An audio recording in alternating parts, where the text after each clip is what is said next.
In a crowded town filled with dreamers and workers, there lived a young man named Daniel. Daniel was intelligent, hardworking, and had always done what he was told: study hard, get good grades, and secure a job. His parents, honest and disciplined, believed this was the surest path to stability. They often said, if you work hard, you'll never go hungry. And they were right. Daniel never went hungry, but he also never felt free. Each month, his salary would arrive, and before he could enjoy it, it would vanish into bills, rent, and debt. It was as though money flowed through his hands like water. Daniel often wondered, why do some people build wealth so quickly, while others, like me, despite working hard, stay trapped in the same cycle? One evening, while walking home from work, Daniel saw an elderly man sitting outside a small bookstore. The man was dressed simply, but carried an air of calm confidence. Daniel, exhausted and frustrated, sat beside him and sighed. The old man smiled and asked, "Long day?" Daniel nodded. "I work so hard, but it feels like I'm always behind. Why is it that people like me keep struggling while a few seem to grow rich easily?" The old man introduced himself. "I'm Mr. Harris. I've spent my life studying money, not just earning it, but understanding it. And I'll tell you why most people stay poor." Daniel leaned in, curious. Mr. Harris said, "The first reason is simple. Most people trade their time for money. They believe a job is the only way to earn. But jobs limit you. You only have so many hours in a day. The rich don't just work for money. They make money work for them through investments, assets, and businesses." He drew two circles in the dirt with his stick. In the first, he wrote, "Work to salary, to expenses, to repeat." In the second, he wrote, "Work to assets, to income, to growth." "Do you see the difference?" he asked. Daniel nodded slowly. He had been stuck in the first circle his whole life. "The second reason most people stay poor," Mr. Harris continued, "is because of spending habits. When they get a raise, they buy a new car, bigger house, or the latest gadgets. They call these rewards, but they are liabilities that drain money instead of building wealth. The rich, however, buy assets first, things that put money in their pocket." Daniel thought of his own life: the expensive phone he bought on credit, the branded shoes, the endless nights out. They made him feel successful, but they never made him rich. Schools teach us how to be good employees, but they don't teach us how money really works. Most people don't know how to invest, how to manage debt, or how to create multiple income streams. That ignorance is costly. Financial education, not a higher salary, is what creates wealth. Daniel remembered his years in school. He had learned trigonometry, history, and literature, but not once had anyone explained taxes, cash flow, or investments. "The fourth reason most stay poor," the old man said softly, "is fear.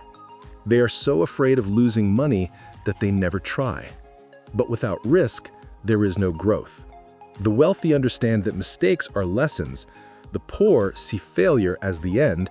The rich see it as a teacher."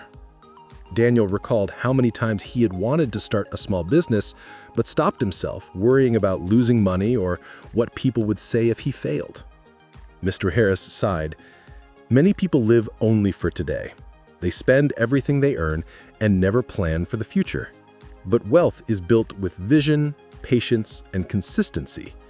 A tree doesn't grow in one day. It takes years of nurturing. The poor want quick satisfaction. The rich think long-term." Daniel felt the weight of those words. He realized that he had always lived paycheck to paycheck, never planning ahead. That night, Daniel went home with his mind racing.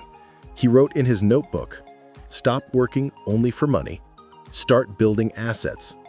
Control spending, avoid unnecessary liabilities. Learn about money, read books, attend seminars, study investments. Embrace risk, start small, learn from mistakes, think long-term. build a future, not just live for today. He decided to change his habits. Daniel saved enough to buy a small vending machine, placing it in a busy office building. At first, the income was small, but it was steady and didn't require his daily labor. Encouraged, he reinvested and bought 2 more. Instead of buying the latest phone or going on expensive vacations, Daniel redirected his money into savings and investments. His friends laughed, calling him stingy, but Daniel remembered Mr. Harris's words, "Don't look rich, become rich." Every night, Daniel read books on finance, watched lectures, and even enrolled in online courses. Terms like cash flow, ROI, and passive income that once sounded intimidating became familiar. He invested in stocks carefully, starting small. Some investments lost money, but he treated them as lessons, not failures. Over time, he learned to spot good opportunities and grew confident. Instead of seeking quick luxuries, Daniel focused on growth. He started a small digital service business on the side, which eventually expanded into a company. Years later, Daniel was no longer the man trapped in the paycheck cycle.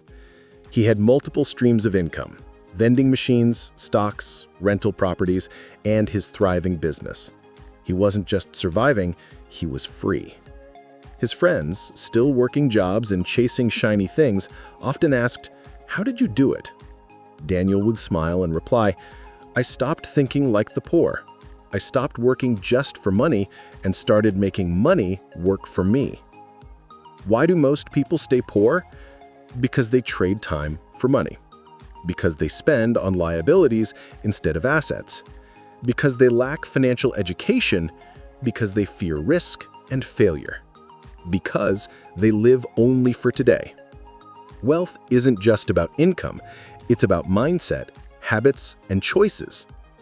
Daniel's story is proof that financial freedom is possible for anyone willing to change. Poverty isn't always about lack of money, it's about knowledge, discipline, and vision. So ask yourself today, are you stuck in the poor circle, or are you ready to step into the rich circle? If this story inspired you, subscribe to Wisdom Life to uncover more life-changing lessons. Don't forget to like, comment, and share so others can grow too.